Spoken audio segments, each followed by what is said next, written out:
Request lagu favoritmu di fitur live chat Audio Plus aplikasi RCTI Plus.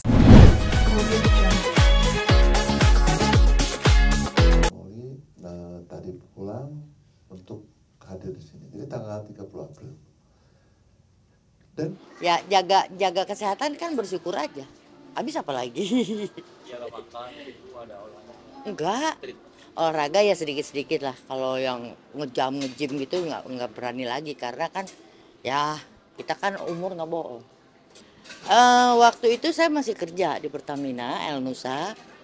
Terus ya karena sudah menjadi, artinya diajak pertama kali terus menjadi senang, bisa mencintai, jadi terus malah resign di El Nusa. Ya udah biar semuanya bisa kita lakukan full gitu. Karena itu udah kan pilihan, semua hidup itu pilihan. Lalu ya saya merasa pilihan saya ternyata istilahnya diridhoi Tuhan lah. Sampai sekarang masih berjalan. Suka dukanya jatuh bangunnya seperti apa sih Bu, yang kalau soal itu saya rasa kerja apapun sama ya. Makanya kalau perlu dan kalau saya sarankan teman-teman apapun yang dikerjain cintai. Ya kalau saya boleh mengutip almarhumah Tante Titi Puspa, kita kan hidup itu dengan alam, dengan semua disyukuri sama Tuhan. Itu aja sih. Jadi kalau memang masih berguna ya disyukuri, kan ada saatnya, ada waktunya. Total berapa film yang udah dibilang? Waduh, nggak bisa dihitung. Kira-kira Waduh, ratusan. mungkin ya. Ratusan. Mungkin. Dan ini lekat banget ya karakternya tuh, suka jadi ibu rumah asisten rumah tangga ya. Sebetulnya sih enggak juga, banyak sih. Tapi ya kebanyakan karena gini, kalau saya mengambil sikap, saya bersyukur aja. Kenapa? Bintang film yang sekarang, generasi penerus kita kadang-kadang nggak mau jelek, maunya cantik aja. Jadi nggak mau peran-peran kayak gitu. Nah biarin aja, jadi akhirnya kan porsi saya. Nah buat saya kan apapun peran itu sebagai pemain harus bisa dan harus mampu. Cuma harus dilihat. Walaupun yang tadi saya bilang lacuba, tapi lacubanya istilahnya Lacuba apa Bu? Standar. lakonnya cuma babu. Tapi juga nggak cuma sekedar nyediain air, nyediain makan, tapi ada sesuatu bahwa apapun yang diperankan itu ada ketulusan untuk memberikan pengamanan secara hati. Misalnya karena kita melayani, gitu kan. Jadi mereka juga sayang sama kita. Gitu. Jadi belajar nggak sih Bu dari peran itu, mungkin biasa ngelakonin jadi asisten rumah tangga tuh jadi harus lebih menghargai atau apa sih? Saya cari tahu kalau ke rumah teman atau ke rumah saudara, saya melihat ada beberapa kan yang memang kadang-kadang mereka merasa dia bayar gitu, suka-suka. Saya bilang nggak boleh gitu. Gitu ya? Saya bilang nggak boleh gitu, karena dia kan juga manusia, udah memberikan hatinya, tenaganya untuk kita walaupun kita bayar. Tapi kan dia juga manusia yang perlu kasih sayang, perlu perhatian gitu. Kita harus ada timbal balik juga. Jadi pelajaran juga buat Ibu mungkin seperti apa tuh? Mungkin kalau dulu waktu muda kayak gimana gitu. Kebetulan sih saya dari muda, maaf ya nih kalau sedikit cerita. Iya, apa tuh? Saya keluarga 9 kan. Nah karena keluarga besar, kebetulan dulu lah keluarga saya cukup. Jadi satu anak satu pembantu. Tapi buat saya bukan suka-suka. Karena buat saya yang ngebantuin saya itu adalah teman. Teman ngobrol, teman curhat, teman berbagi, ini gitu sih. Jadi bukan mentang-mentang orang tua saya bisa bayar.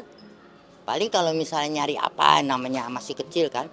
Kos kaki di mana sih kan gitu. Tolong bantuin dong, ini banyak lemarinya kan gitu. Paling gitu aja. Bukan berarti, weh ambilin terus lempar-lempar. Mungkin kalau dalam film yang melekat ya, Inem Pelayan Seksi, saya menjadi anaknya Titi Puspa, itu kan ceritanya karena mau mencerminkan orang kaya, makanya rumahnya berantakan, terus ada pembantu, terus sepatu dilempar, apa dilempar gitu kan. Itu kan makanya pola didik, pola pikir dibentuknya nggak bagus. Padahal kan yang ngebantuin kita juga manusia, harusnya begitu. Tapi dari sana akan terlihat didikan ataupun moral. Orang kalau punya duit justru nggak sombong. Justru yang sombong itu orang yang agak punya duit ngaku punya gunung emas lah. Emas apa? Emas Jawa. Ada tuh. Ada tuh ya. Iya kan? Sampai kapan tuh apa namanya pakai asisten rumah tangga gitu Bu? Satu pembantu satu tuh? Sampai saya SMA. Tapi setelah itu saya bilang sama orang tua saya, kita udah besar. Ya kita anggap itu keluarga kita sampai meninggal pun kita carilah itu istilahnya di kampung gitu. Dan berjasa nggak sih buat ibu seorang asisten rumah tangga itu? Kenapa? Berjasa nggak sih mereka? Berjasa. Itu yang disebut pahlawan tanpa ada tanda jasa gitu. Karena dia dengan hati jasanya. Jadi kadang-kadang orang meremehkan. Tadi sih aku guyon aja. Tahu-tahu kepikirannya tadi. Apa ya kalau ditanya? Karena memang kebetulan beberapa produksi sama Star Vision di wedding juga aku kan jadi Mbok Darmi. Di sini jadi Bibi gitu. Jadi kebetulan yang masih sangat dekat waktunya, makanya saya gitu aja, bercanda aja. Bukan berarti saya menolak peran. Kalau saya lebih suka apa adanya. Kalau misalnya berperan jadi orang kaya pernah, mungkin pernah lihat di Indosiar ya, sinetron. Capek pakai bulu matanya. Dan apa adanya berarti ya perannya ya. Tapi kalau boleh tahu nih, ketika dulu di tahun 1975 menerima honornya, pernah nggak sih pertama berapa dan mungkin pernah nggak sih sama sekali nggak dibayar atau hanya sekedar otak gitu? Kalau nggak dibayar sih ada beberapa lah. Makanya saya sangat menyayangkan banyak orang-orang yang mengaku orang film tapi ternyata dia penipu. Kan yang jelek kita orang film. Kita yang punya sawah di film. Gitu kan? Sangat saya sayangkan. Janganlah. Tapi kalau ada seorang investor ya harus kita jaga juga. Jadi pekerja-pekerja film juga kan punya penghasilan untuk keluarganya. Harusnya gitu disyukuri. Tapi banyak nipu-nipu. Ya, tapi ada juga investor, ngaku investor, nggak taunya sama sutradara, sama kameramen, dia minjem duit, akhirnya lari. Ada juga itu terjadi. Teman-teman saya bilang gitu, lo jangan bego, saya bilang gitu aja. Jadi itu watak manusia, orang hidup itu pilihan ya. Cuman saya sayangkan sih kalau memang harus tertipu, cuman jangan lagi bilang dan ngaku orang film. Orang film itu memang pembohong tanda kutip. Kenapa saya bilang itu? Saya nggak pernah menjadi Yati Surahman. Saya menjadi macam-macam. Mau jadi ini, mau jadi itu kan. A, B, C, D. Karena itu dibilang pembohong. Pembohong tanda kutip. Artinya tidak pernah menjadi dirinya sendiri. Itu aja sih. Tapi masih ada nggak sih Bu di usia yang sekarang 28 masih ada yang ingin dikejar gitu setelah banyaknya penghargaan, piala yang didapat, terus peran juga udah banyak. Cuma 2 apa 3 ya saya. Jangan mengejar itu. Biarlah itu orang lain yang menilai. Karena apapun yang kita lakukan berikan yang terbaik aja. Biar orang lain yang menilai. Aku nggak pernah sih mengejar itu. Tapi kalau mengejar bukan soal duit ya, tadi kamu bilang banyak yang nggak bayar, banyak, tapi kita ikhlaskan aja karena rezeki nggak ketuker, biar aja. Kalau diikhlasin kan yang makan duit kita ya rasain aja, karena hak menghakimi kan hak Tuhan. Itu aja sih. Banyak banget. Oke. Terima kasih. Sama-sama, makasih. Izin Bu. Apa? Kalau ditanya. Perbedaannya sih secara biaya kolosal itu lebih banyak yang harus ditanggung-jawabi karena melibatkan banyak orang, karena kolosal. Itu saja sih, tapi untuk menjadi kolosal yang terbaik itu biayanya mahal sekali. Gitu. Jangan saling meremehkan, mentang-mentang anggap aja, figuran. Kita tanpa figuran, kita nggak jadi apa-apa.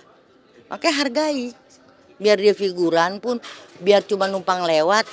Tapi kan itu menjadi sebuah karya. Itu yang kadang-kadang kita lupakan. Banyak sih orang, alah cuma lu dibayar gini-gini. Tapi ada juga yang melakukan itu baru dibayar 100-200, udah ngerasa bintang film. Terus minta fasilitas. Gue minta ini dong, gue minta ini dong.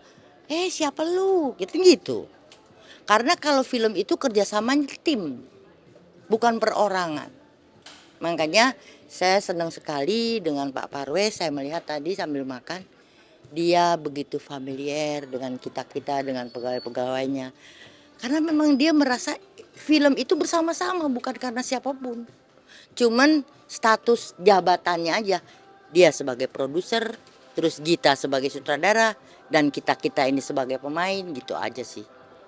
Nggak sih Bu, peran apa di film kalau saya mungkin kayaknya nih gue inget banget nih, nyentuh banget nih karena perannya untuk mendalaminya agak susah karena mungkin berkaitan dengan salah satu tokoh atau apa gitu kan. Saya pernah 78 saya film yang judulnya Menjadi Perawan Desa, tapi aslinya Sum Kuning. Sum Kuning itu kejadian seorang penjual telur dari kampung, dari Godean, harus menjual telurnya ke Jogja, telur ayam ya. Pulang tuh nggak ada bis, jalan kaki. Nah, pada saat jalan kaki banyak anak-anak pejabat yang culik dia, diambil uangnya karena pejabat ini narkoboy gitu. Narkoba waktu itu ganja ya. Uangnya diambil, diperkosa, terus dibuang.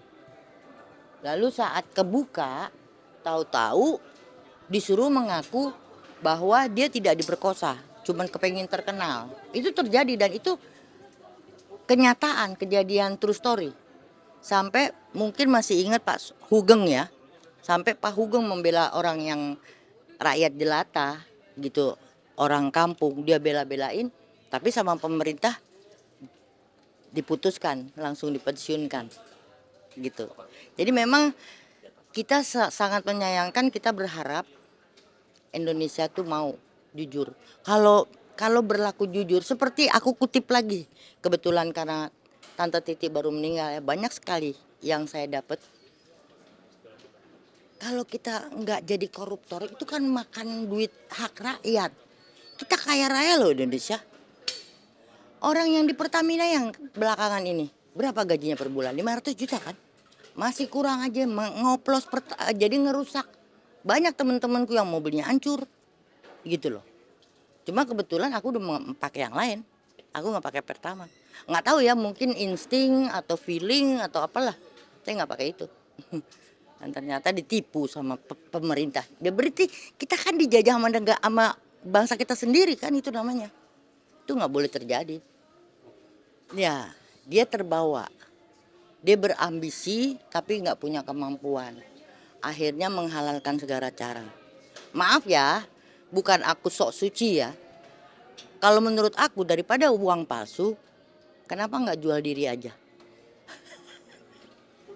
Kalau jual diri kan rugi dia sendiri. Kalau uang palsu kan seluruh masyarakat. Kasihan. Gitu. Kenal nggak sih Bu atau pernah satu project? Nggak pernah tuh.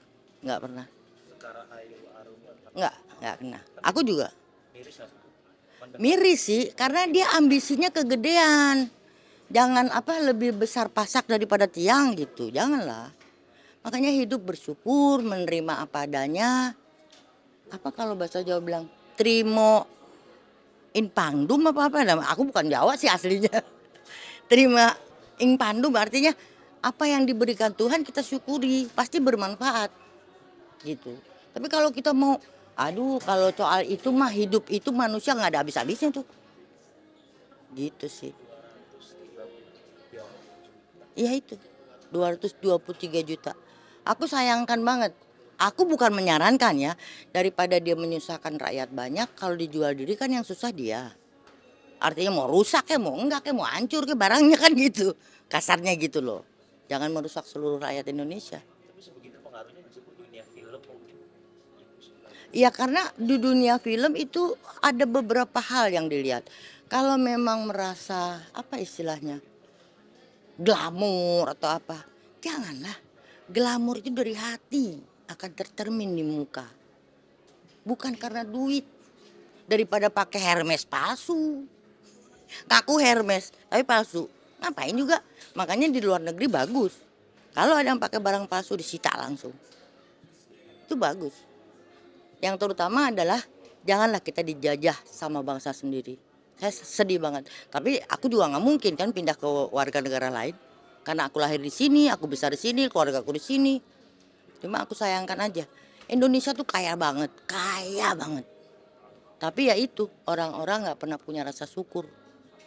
Itu aja. Lain mungkin ada pelajaran apa yang bisa diambil dari kasus yang berkaitan dengan tadi? Gini, kasus yang kalau boleh saya tularkan sama generasi penerus ya, saya kan udah umur ya, saya nggak tahu kapan matinya. Tapi artinya biar nih penerus-penerus jangan lihat glamornya. Tapi manfaatkanlah kemampuanmu yang juga diberikan dari Tuhan. Disyukuri, itu kan dari Tuhan, bukan karena kemampuan dia sendiri. Misalnya dia dapat citra kayak apa kayak namanya, bukan karena kemampuan pribadi, tapi adalah semua pemberian dari Tuhan. Kalau nggak disyukuri begitu, ya jadinya sombong, lupa diri, nganggap remeh. Padahal kan semua itu memang terjadi, Tuhan pasti nggak mungkin kalau semua kaya nggak ada miskin. Bagaimana kalau misalnya semua kaya nggak ada miskin, siapa yang ngurusin sampah kita? Kan makanya ada yang bersihin sampah, kan begitu. Ya namanya hidup, tukang sampah aja yang begitu dia melakukan hal yang kotor, tapi karena hatinya bersih, jadi bersih dia.